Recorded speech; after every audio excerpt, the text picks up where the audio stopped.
নমস্কার, আমি doctor Pallabi Mondal, consultant obstetrician and gynaecologist. আজকে আমাদের আলোচ্য বিষয় স্পাম ডিএফআই অর্থাৎ ডিএনএ ফ্র্যাগমেন্টেশন ইন্ডেক্স। দেখুন, সাবফার্টাইল বা ইনফার্টাইল কাপল আমাদের কাছে যখন আসেন, প্রথম আমরা যে টেস্টটি সাজেস্ট করে থাকি সেটি হচ্ছে হাজব্যান্ড সিমেন অ্যানালাইসিস টেস্ট।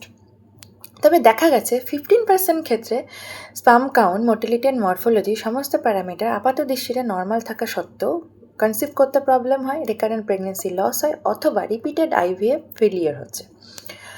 দেখা গেছে যে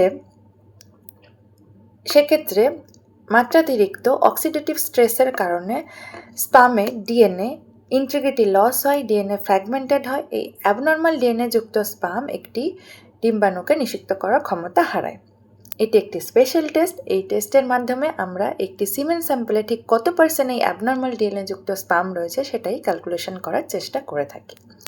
তাহলে কি সবাইকে এই টেস্টটি করতে দেওয়ার প্রয়োজন রয়েছে? না, ব্যাপারটা কিন্তু একদমই সেরকম নয়। আসুন জেনে নেওয়া যাক কাদের জন্য এই টেস্টটি করার প্রয়োজন রয়েছে।